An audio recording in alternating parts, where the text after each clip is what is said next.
राज्य के कैबिनेट की बैठक मुख्यमंत्री माननीय विष्णुदेव साय जी की अध्यक्षता में आहूत की गई। आज की बैठक में अनेक महत्वपूर्ण निर्णय लिए गए। जो महत्वपूर्ण निर्णय लिए गए उसमें से प्रमुख है खरीफ विपणन वर्ष 2024-25 में समर्थन मूल्य पर धान उपार्जन तथा कस्टम मिलिंग की नीति का अनुमोदन किया गया।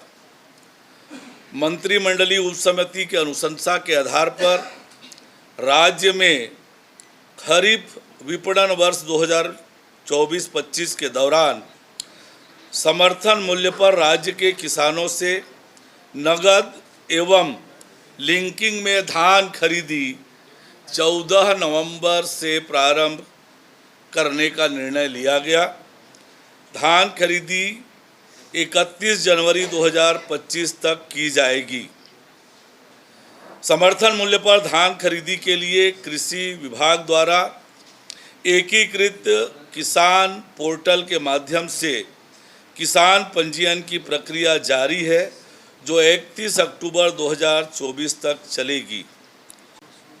मंत्रिपरिषद ने 2023-24 में सहकारी समितियों में कार्यरत डाटा एंट्री ऑपरेटरों को 18,420 रुपये प्रति माह के मान से कुल 12 माह का मानदेन भुगतान करने का निर्णय लिया गया। इस पर कुल 60 करोड़ 54 लाख रुपये का व्यय भार आएगा, जिसके भुगतान के लिए पूर्व वर्षों की भांति राशि मार्क फेड को प्रदान की जाएगी।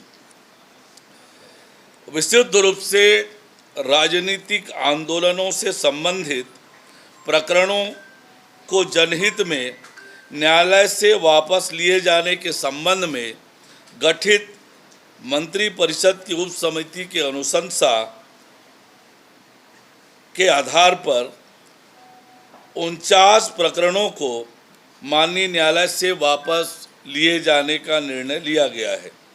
मंत्रिपरिषद ने एक और महत्वपूर्ण निर्णय लिया है, जिसमें छत्तीसगढ़ पुलिस कार्यपालिक अराजपत्रित सेवा भर्ती नियम 2021 के नियम 8(2) में सूबेदार, उप निरीक्षक संवर्ग, प्लाटून कमांडर के पद पर नियुक्ति हेतु भर्ती प्रक्रिया वर्ष 2024 में केवल एक बार के लिए अभ्यर्थियों की निर्धारित अधिकतम आयु सीमा में 5 वर्ष की छूट प्रदान करने का महत्वपूर्ण निर्णय लिया गया है।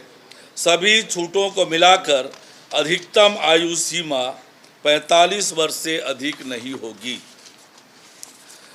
राज्य के सभी ग्राम पंचायतों में प्रत्येक घर में स्वच्छ पेयजल की आपूर्ति सुनिश्चित करने हेतु छत्तीसगढ़ ग्रामीण पेयजल संचालन एवं संधारण नियम 2024 के प्रारूप का अनुमोदन किया गया, जिसके तहत पंचायत की सामान्य प्रशासन समिति अपने दायित्वों के साथ साथ ग्रामीण पेयजल व्यवस्था के संचालन एवं संधारण का कार्य भी देखेगी। ग्राम सभा के अनुमोदन से जल प्रभार का निर्धारण के अलावा नए कनेक्शन का निर्णय, वित्तीय प्रबंधन, मरम्मत, पेयजल गुणवत्ता का निर्धारण एवं शिकायतों का निराकरण करेगी।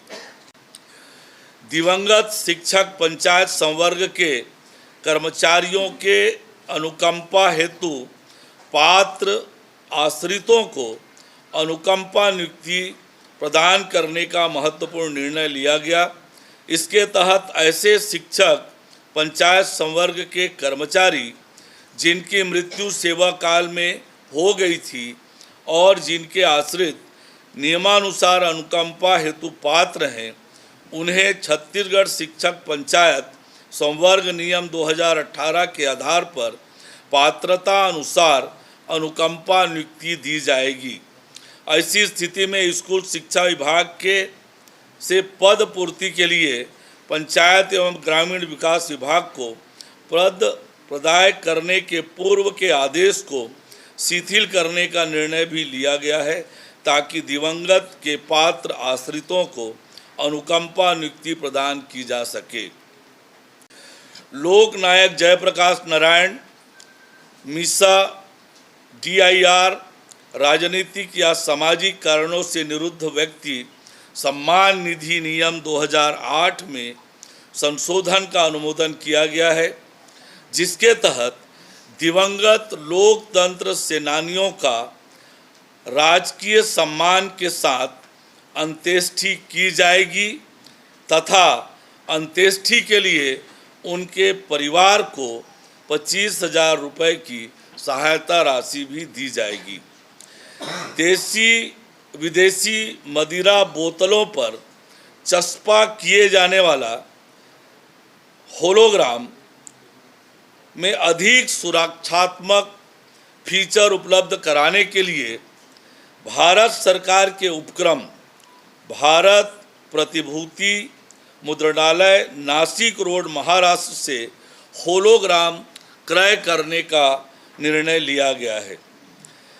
छत्तीसगढ़ राज्य की औद्योगिक नीति 2019-24 के तहत steel down stream projects, ethanol इकाइयों एवं कोर सेक्टर के सीमेंट उद्योगों के लिए विशेष निवेश प्रोत्साहन पैकेज के निर्धारण का अनुमोदन भी आज के मंत्रिपरिषद की बैठक में लिया गया।